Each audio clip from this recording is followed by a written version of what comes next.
നിലമ്പൂരിൽ മത്സരം നടക്കുന്നത് UDF-ഉം LDF-ഉം NDA-യും ഒക്കെ തമ്മിലാണെങ്കിലും പ്രധാനമായും അവിടെ മത്സരം നടക്കുവാൻ പോകുന്നത് PV അൻവറും മുഖ്യമന്ത്രി പിണറായി വിജയനും തമ്മിലാണ്. അതുകൊണ്ട് തന്നെ ശക്തരായ സ്ഥാനാർത്ഥികളെ തന്നെ രംഗത്തിറക്കുവാൻ തന്നെയാണ് തൃണമൂൽ കോൺഗ്രസിന്റെ കൂടി പിന്തുണയുള്ള UDF അവിടെ തീരുമാനമെടുത്തിട്ടുള്ളത്. ഇടതുപക്ഷവും അത്തരത്തിലുള്ള തീരുമാനത്തിൽ തന്നെയാണ് ഉറച്ചു നിൽക്കുന്നത്.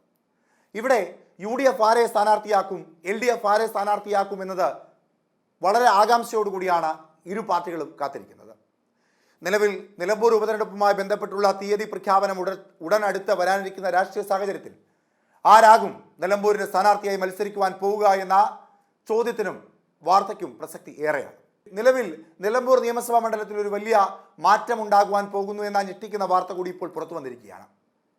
കോൺഗ്രസിന്റെ പക്ഷത്തു നിന്ന് ആര്യാടൻ മുഹമ്മദിന്റെ മകൻ ആര്യാടൻ ഷൗക്കത്തോ അതല്ല എങ്കിൽ നിലവിൽ മലപ്പുറത്തിന്റെ അധ്യക്ഷനായിരിക്കുന്ന VS ജോയിയോ ആയിരിക്കും സ്ഥാനാർത്ഥി എന്ന ഏറെക്കുറെ വ്യക്തമായി കഴിഞ്ഞിരിക്കുകയാണ്. അവിടെ ഇപ്പോൾ ആര്യാടൻ ഷൗക്കത്തിന്റെ ഒരു ചുവടുമാറ്റവുമായി ബന്ധപ്പെട്ട വാർത്ത കൃത്യമായ രീതിയിൽ പരക്കുകയാണ്. അതേ തുടർന്ന് ഇടതുപക്ഷത്തിനുള്ളിൽ ചില ഭിന്നാഭിപ്രായങ്ങളും ഉടലെടുക്കുന്നു എന്ന വാർത്തയാണ് ചില വൃത്തങ്ങളിൽ നിന്ന് അറിയാൻ സാധിക്കുന്നത്. ആര്യാടൻ ഷൗക്കത്തിനോട് പരമ്പരാഗതമായി പോരടിക്കുന്ന നിലമ്പൂരിലെ വലിയൊരു വിഭാഗം CPM-ന്റെ നേതാക്കളും അണികളും ഷൗക്കത്തിനെ അംഗീകരിക്കുന്നില്ല എന്നുള്ളതാണ് ഏറ്റവും പ്രധാനം. നിലമ്പൂരിൽ ഇടത് സ്വതന്ത്രനായി മത്സരിച്ച നിലമ്പൂർ മുനിസിപ്പൽ ചെയർമാൻ ശ്രീ മാട്ടുമ്മൽ സലീം ഉൾപ്പെടെ ആര്യാടൻ ഷൗക്കത്തിനെ അംഗീകരിക്കാത്ത വലിയ വിഭാഗം ആ പാർട്ടി വിട്ട് പുറത്തേക്ക് വരും. അത്തരത്തിലുള്ള ഒരു സൂചന പുറത്തു വന്നുകൊണ്ടിരിക്കുകയാണ്.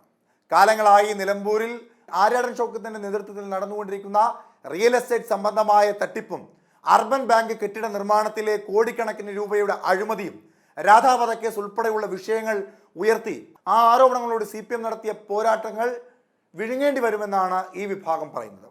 ആര്യാടൻ ഷൗക്കത്തിനെ അംഗീകരിക്കാത്ത ഒരു വലിയ വിഭാഗം CPM-ന്റെ നേതൃത്വത്തിലുണ്ട്.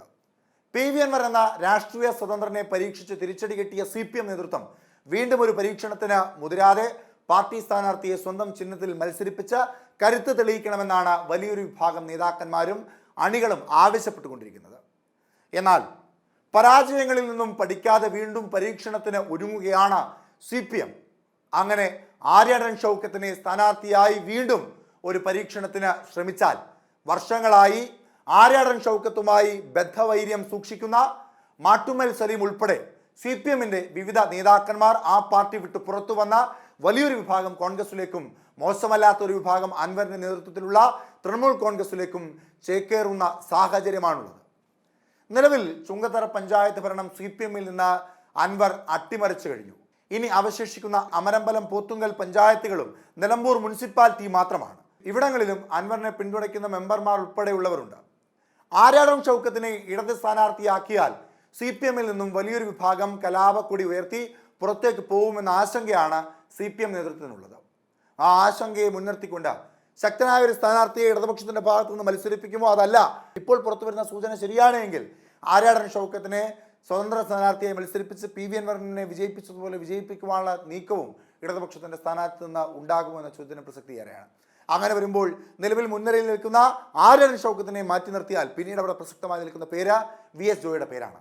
നിലവിൽ സംഘടനാ പ്രവർത്തനത്തിലൂടെ മികവ് തെളിയിച്ചിട്ടുള്ള VS ജോയിക്ക് അവിടെ സാധ്യതയും ഏറെയാണ്. മലപ്പുറത്ത് വന്നുകൊണ്ട് പാർട്ടിയെ ശക്തിപ്പെടുത്തി നിരവധി പേരെ വ്യത്യസ്തങ്ങളാർന്ന പാർട്ടിയിൽ നിന്ന് പാർട്ടിയിലേക്ക് കൊണ്ടുവന്ന VS ജോയിയെ സംബന്ധിച്ച നിഷ്പ്രയാസം വിജയിക്കുവാൻ കഴിയുന്ന രാഷ്ട്രീയ സാഹചര്യമാണ് നിലമ്പൂരിലുള്ളത്. കോൺഗ്രസ് VS ജോയിലേക്ക് വിരൽ ചൂണ്ടുകയാണ് എങ്കിൽ അദ്ദേഹത്തിന്റെ സംഘടനാ പാഠവും സംഘടനാ പ്രവർത്തനത്തിന്റെ മികവും കാര്യമായ രീതിയിൽ നിലമ്പൂരിൽ പ്രവർത്തിച്ച് മുൻപോട്ട് കൊണ്ടുപോകാൻ കഴിയുന്ന കരുത്ത് അദ്ദേഹത്തിനുണ്ട് എന്ന് തെളിയിക്കുവാൻ സാധിക്കും. ഭരണവിരുദ്ധ വികാരവും PV അൻവറിന്റെ പരിഗണനയും പിന്തുണയും ഒക്കെ VS ജോയിക്ക് ഉണ്ട് എന്നുള്ളതും ഏറ്റവും പ്രസക്തമാണ്.